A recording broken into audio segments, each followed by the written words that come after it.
there, and welcome to another quick tip with me, Noah Techie. My name's Lisa. So today we're going to be looking at your Google presentations and how you can make them pop. So in just a few minutes, I'm just going to show you how you can take your presentations from meh to wow, looking at custom word art. So whether it's for school or for work or just for presenting your ideas, you can add just a little bit of flair to make your presentations shine.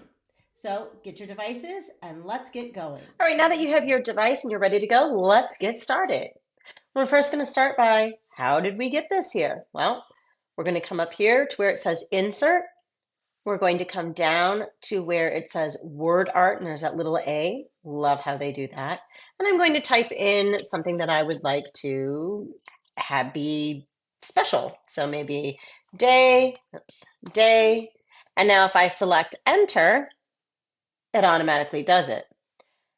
If I want to make it so that there's a word below it or it goes to the next line, let's see how we do that. So I come back over here to my word art. I double click on it and you'll see that that pop-out window comes out again.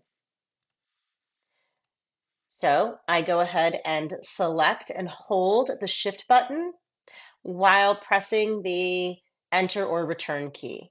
And you see it went down to the next line. So I can type up the next one and I'll select return or enter. And there you have it. So now you just have the basic word art inserted into it. So let's look at changing the font because quite honestly, Arial is your basic font. Let's be a little bit different.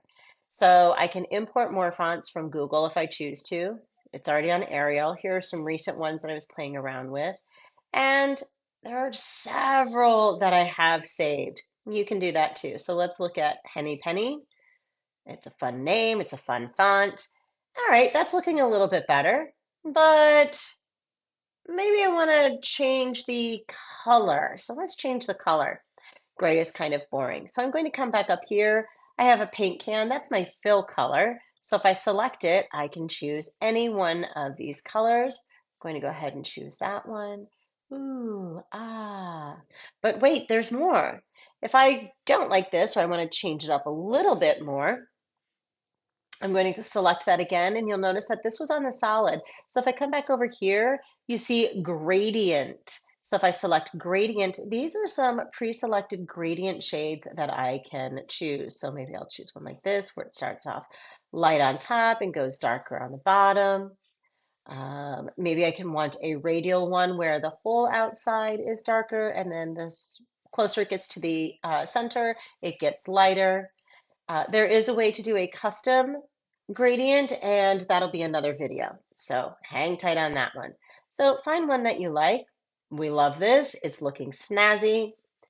And I'm going to change the border color. So I come over here to where the pencil is, and you can see I have all of these selections that I can do just for purposes so that you can see it. I'm going to choose a green. You'll see it gets that highlight around it of a green. Next to that pencil is the weight of the line. So right now it's at a 1 pixel. So what if I go down to 8? Oh gosh, that's very obnoxious. I'm going to change that to maybe a 2. It's a little bit more subtle. Next to the border weight is the different kinds of lines that you can have. Currently, we have it on a solid line. Now, this isn't something I would normally advocate for an actual presentation for your classroom or for business purposes.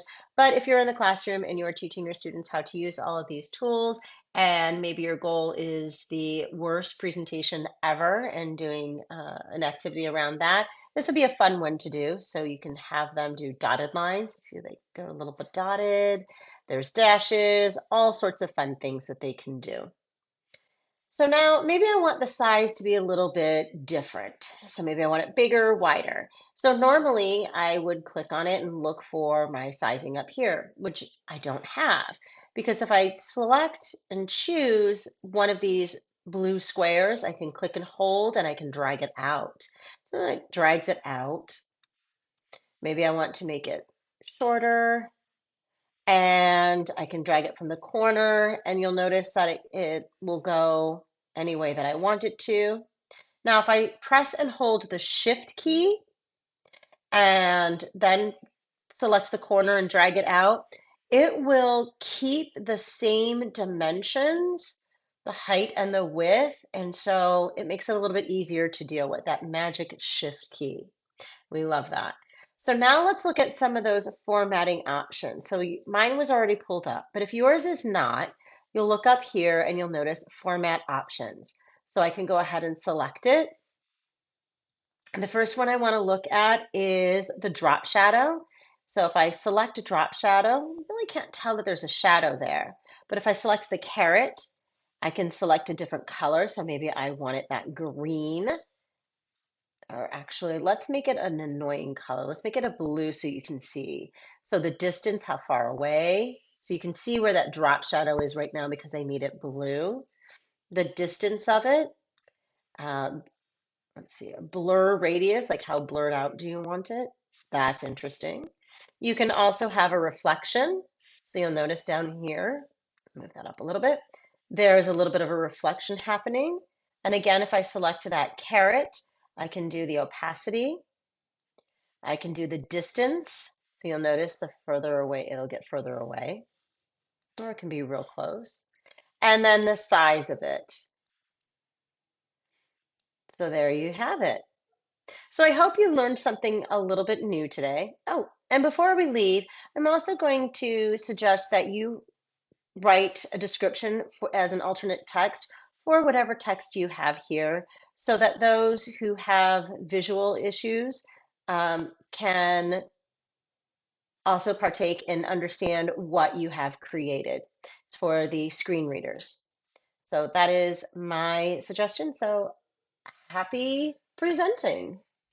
And there you have it. With just a few simple steps, you can take your presentations and make them shine with just using some plain, simple word art. So I hope this inspires you to get creative with all of your slides and try something new. And if you found this helpful, don't forget to like, subscribe, and hit that bell for more quick and easy tips with me, Noah Techie. Thanks so much for watching and happy presenting.